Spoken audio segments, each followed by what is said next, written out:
नमस्ते दोस्तों and welcome back to Mind Sense, जहां हम बात करते हैं साइकोलॉजी बिहाइंड एवरीडे स्ट्रगल्स, लेकिन हमारे देसी अंदाज में। और आज हम बात करने वाले हैं and how to stop caring about what others think about you. But how can caring about others opinion a bad thing? After all, that's what makes us take care of each other, whether it's family, friends या society in general. तो इसमें बुरा क्या है अगर आप अपनी life के फैसले लोगों का सोच कर लेते हैं? Isn't that just how we show our love and respect? It's just human nature, right? लेकिन प्रॉब्लम तब शुरू होती है जब आपको पता भी नहीं चलता कि धीरे धीरे वो हर छोटा बड़ा डिसीजंस अब लोगों से इन्फ्लुएंस्ड है, और शायद उन लोगों से जो आपकी लाइफ का इम्पोर्टेंट हिस्सा तक नहीं। And before you know it, you are living a compromised life, जहां आप अक्सर अपने आप को फ्रस्ट्रेटेड पाते हो। Think about it.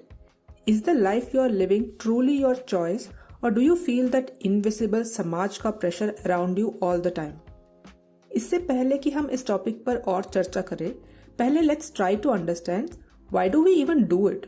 क्योंकि no matter how many times we decide I will do whatever I want, at the end हमें बहुत फर्क पड़ता है लोग हमारे बारे में क्या सोचते हैं। And most of us and up doing things that is expected of us rather than what we really want to do. तो दोस्तों, कड़वा सच यही है कि we always fall victim to it because our brains are hardwired to do it as a survival instinct. Evolutionary psychology के हिसाब से human beings survived क्योंकि वो अपने ट्राइब के साथ जुड़े रहे। Human brains evolutionary terms में अभी भी ट्राइबल ब्रेन है। अगर किसी को ट्राइब से निकाला जाता तो वो सिर्फ इमोशनली नहीं बल्कि फिजिकली भी डेंजर में आता। इसीलिए आज भी जब हमें सोशल रिजेक्शन फील होता है तो ब्रेन उसे ऑलमोस्ट फिजिकल पेन की तरह प्रोसेस करता है।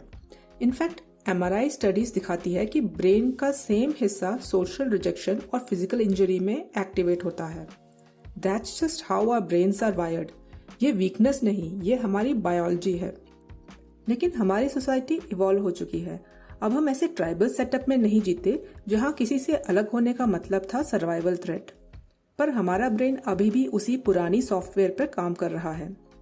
अब देखिए, वेस्टर्न कल्चर्स में इंडिविजुअलिटी को बहुत इंपॉर्टेंस दी जाती है, लेकिन इंडिया में कम्युनिटी पहले आती है। इसका अपना एक स्ट्रेंथ है, जैसे फैमिली का support, a sense of belonging, shared responsibility and isolation कम होता है। लेकिन इसका एक दूसरा साइड भी है कि जब हम नॉर्मल से हटके कुछ चूज करते हैं तो हमें गिल्टी और शर्मिंदा फील कराया जाता है। जैसे कोई ऑफबीट करियर चूज करना, शादी न करना, अपने पेरेंट्स से अलग शिफ्ट हो जाना या सिर्फ अपने टर्म्स में जीना, ये सब लोगों को रेबेलियन लगता है। ये कंडीशनिंग अर्ली एज से शुरू हो जाती है। जो ओबीडियंट होता है उसको अच्छा बच्चा बोला जाता है, और जो अपनी बात रखता है उसे कह देते हैं बैड एटीट्यूड। इमोशनल इंडिपेंडेंस तो शायद ही कभी एनकरेज की जाती है। तो जब हम कहते हैं कि लोगों की ओपिनियन की परवाह मत करो, इसका मतलब ये नहीं कि एरोगेंट बन जाओ। इसका मतलब है अपने चॉइसेस की रिस्पॉन्सिबिलिटी लेना, एक ऐसे कल्चर में जहां कन्फर्मिटी को ही वर्च्यू माना जाता है। मैं आपको 2 मेंटल ट्रैप्स के बारे में बताना चाहती हूँ जो मेन इश्यू है हमारी अननेसेसरी एंजाइटी लोगों की सोच को लेकर। पहला ट्रैप है स्पॉटलाइट इफेक्ट। ये एक साइकोलॉजिकल इल्यूशन है जहां हमें लगता है कि सब लोग हमें देख रहे हैं, जज कर रहे हैं। जैसे आपने कोई थोड़ी अलग शर्ट पहन ली या पब्लिक में गलती से ऑकवर्ड कुछ कर दिया और तुरंत आपके दिमाग में ये चलता है कि ओ माय गॉड, सब देख रहे हैं मुझे। पर सच तो ये है कि लोग बिजी है अपनी लाइफ में। एक रिसर्च में स्टूडेंट्स को एक एम्बैरेसिंग टी शर्ट पहन के भेजा गया और उन्होंने सोचा कि सब उनको घूर रहे हैं, पर बाद में सर्वे से पता चला कि एक्चुअली बहुत कम लोगों ने नोटिस भी किया था। ये होता है स्पॉटलाइट इफेक्ट, कि हम समझते हैं कि स्पॉटलाइट हम पर है, जबकि रियलिटी में सब अपने ही स्क्रिप्ट में बिजी हैं। दूसरा ट्रैप है इल्यूशन ऑफ ट्रांसपेरेंसी। ये तब होता है जब हमें लगता है कि हम नर्वस हैं तो सामने वाला तुरंत समझ गया। जैसे आप इंटरव्यू में हो या किसी से पर्सनल बात कर रहे हो and you are super nervous, your heart is beating fast, mouth is dry, और हमें लगता है कि they can see all this nervousness, पर बाहर से अक्सर वो विजिबल ही नहीं होता। हम अपने इमोशंस को लोगों के सामने ज्यादा ऑब्वियस समझ लेते हैं, पर सच ये है कि लोग वो नहीं फील करते जो आप फील कर रहे हो, until of course it's very obvious.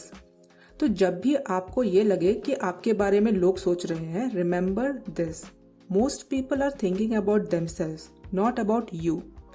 अधिकतर लोग उनकी खुद की इनसिक्योरिटी पे फोकस्ड हैं। आप उनके दिमाग का सेंटर स्टेज नहीं हो। Sorry to break the illusion, पर रिलीफ वाली बात है ये। तो ये तो हमने समझा कि हमारा दिमाग ही कभी कभी हमें अननेसेसरी ओवर थिंकिंग और सेल्फ कॉन्शियस मोड पे भेज देता है। लेकिन अब सोचो, जब ये सब ट्रैप सिर्फ कभी कभी नहीं, रोज रोज हो रहे हो, जब आप हर छोटे डिसीजन में ये सोच रहे हो कि लोग क्या कहेंगे, तब उसका असर सीधा आपकी मेंटल हेल्थ पर पड़ता है। You often find yourself anxious, you are constantly on alert mode. Am I behaving in right way? किसी को बुरा तो नहीं लगा? ये आउटफिट ज्यादा लाउड तो नहीं? ये ओवर थिंकिंग स्लो पॉइजन की तरह होती है, चुपचाप आपका कॉन्फिडेंस खा जाती है। It also causes emotional suppression. अपनी खुद की फीलिंग्स को इग्नोर करना शुरू कर देते हो, अपने इमोशंस को इनवैलिड समझते हो, और अक्सर आपकी डिसीजन मेकिंग वीक हो जाती है। हर छोटी बड़ी बात पे किसी और की परमिशन या अप्रूवल चाहिए होती है। करियर से लेके कपड़ों तक आपकी चॉइस अब आपकी नहीं रहती। और सबसे painful is you lose your self worth. आप अपने आप को सिर्फ तब वैल्यूएबल समझते हो जब कोई और आपको अप्रूव करता है। ये बहुत टॉक्सिक है। Life could be so much more fulfilling. That's why it's important that we learn how to build boundaries when it comes to what I want versus what others want me to do. Instead of thinking, how do I stop caring about what other people think, you start thinking, how do I better manage what other people think. So let's discuss some practical actionable tools जो family pressure और देसी judgment के बीच भी काम करते हैं. Hack number 1, choose your own tribe. So as we already know, हमारा दिमाग hardwired है to constantly seek approval of people around us. Thousands of years ago, we didn't have the option to change our tribe. But in this modern society, we have the luxury to pick the people we want to hang out with. If someone rejects you, it's not the end of the world. Find a new circle for yourself. Make new friends. Meet new people. I know starting में ये बहुत मुश्किल लगेगा, but it's possible. And it's totally worth it. Hack number 2. Decide which opinion matters. Before deciding whose opinion matters, ask yourself, does this person understand my journey?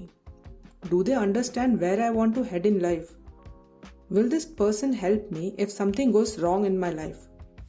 If answer to above questions is no, then their opinion should not matter to you.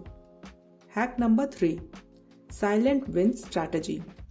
अक्सर लोग कहते हैं कि हम तो समझ गए कि others' opinion doesn't matter, पर पेरेंट्स को कौन समझाए? And when it comes to them we feel helpless because we can't see them get hurt. Even if we go against them, we end up living a very guilty life. But often this fear they have is a fear of failure. Their goal may be stability and safety rather than passion and growth. So one option is to give them proof before pitching your ideas. Her battle explain करने की जरूरत नहीं होती. कुछ काम quietly करो, result दिखाओ, फिर पेरेंट्स के सपोर्ट का चांस ज्यादा है. For example, you want to study some offbeat course instead of mainstream. Then pitch the idea confidently after doing full background work. Final job designation क्या होगा? कितना इनकम मिलेगा? How will you manage finances? कौन सा college select किया है? How you will simultaneously work on getting proper training and job prospects.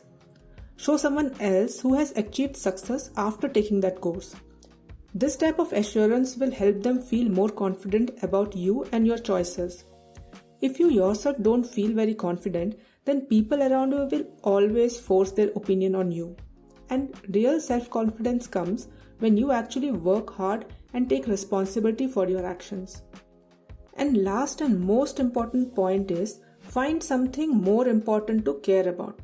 One of the most undeniable truth is that if you really care about something that much, you will do it regardless of log kya kahenge. Let's imagine you are sick, and if you take even a sip of alcohol, you will die. But nobody else knows about it. Now, no matter how much your friends will force you or make fun of you or judge you, you won't drink. That's an extreme case scenario. But the point is, जब आपकी जिंदगी में कोई ऐसी चीज आ जाती है जो लोगों की सोच से ज़्यादा इम्पोर्टेंट होती है, तब आप सच में लोगों की ओपिनियंस की परवाह करना छोड़ देते हो। And once you are 100% committed and believe in yourself, people automatically will start respecting you. So दोस्तों, stop playing safe and start playing real.